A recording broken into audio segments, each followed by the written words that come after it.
this wonderful conference possible.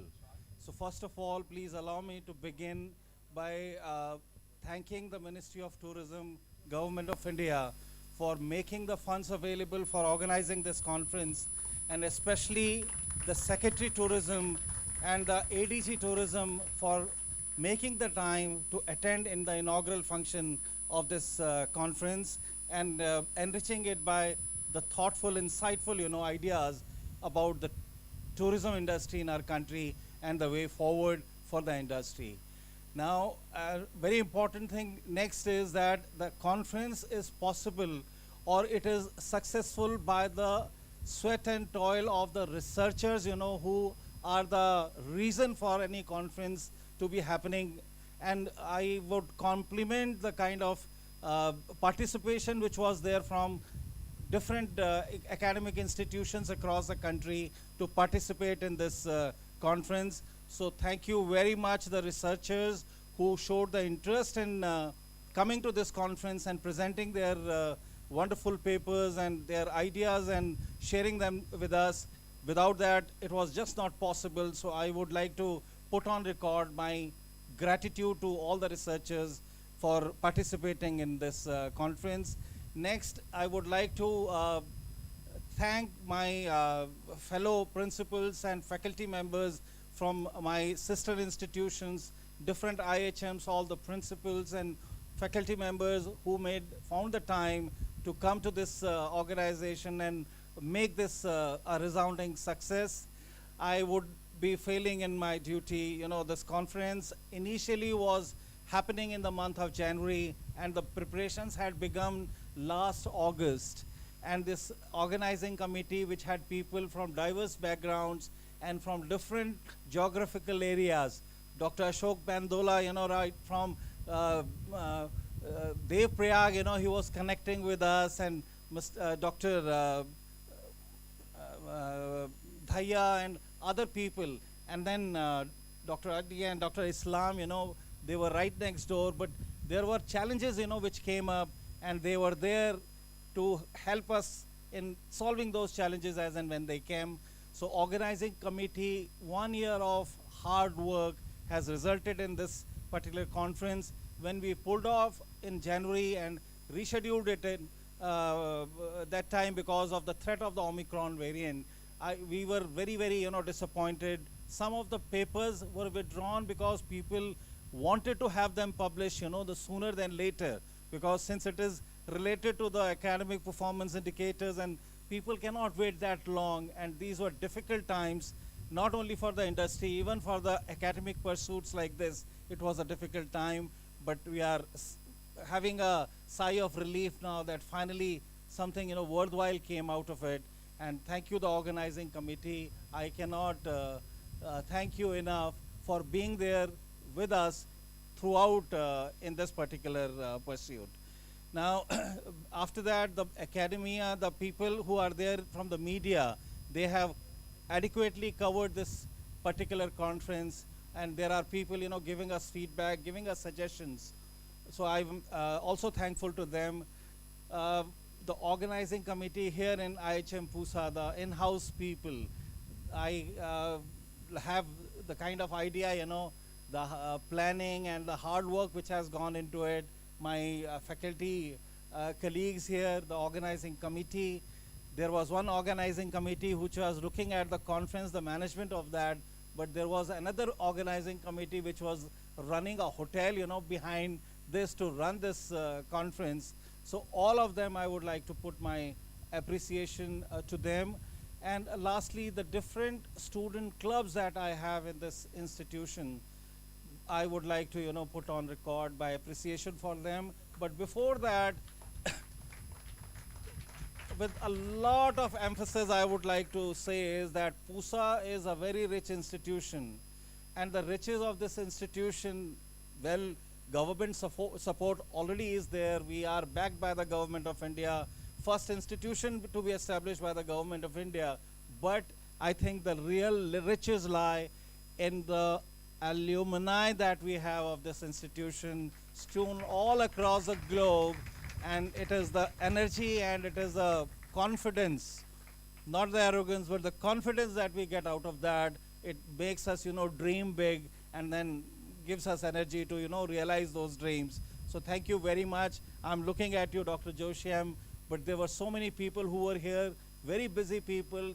They were rushing from one meeting to the other, but they find the time for their alma mater, and that is what I cannot thank them enough for.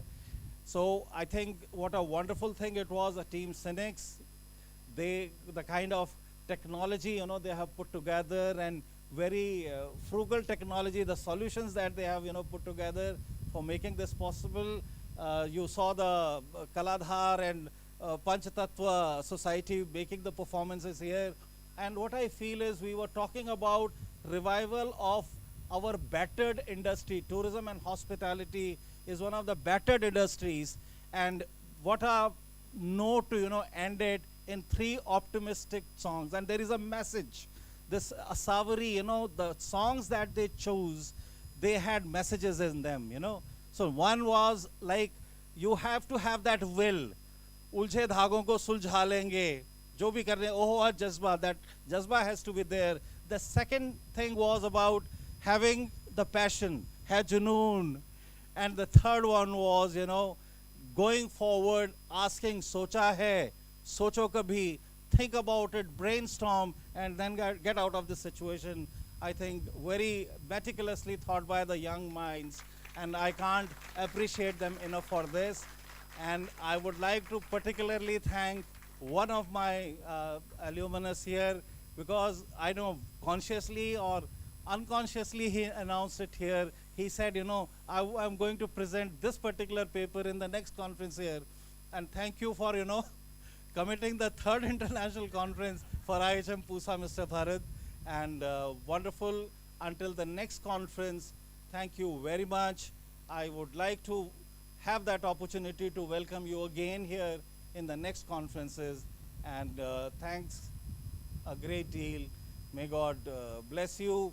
You have a wonderful journey back home, people who have traveled from far off places. Thank you very much for making this a resounding success. Thank you. And please let us not keep the lunch waiting any longer. Thank you. Vakta team as well. Vakta team, I was thinking I'm forgetting something. This management, the stage management, the hosts for everything, and everybody. Okay. So thank you very much, all the teams. I may have missed one or two, but thanks to them as well. Thank you.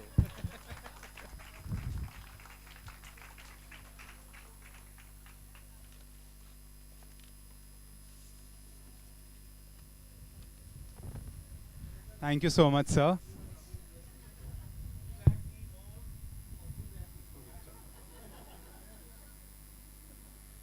Now, I request everyone to rise for the national anthem.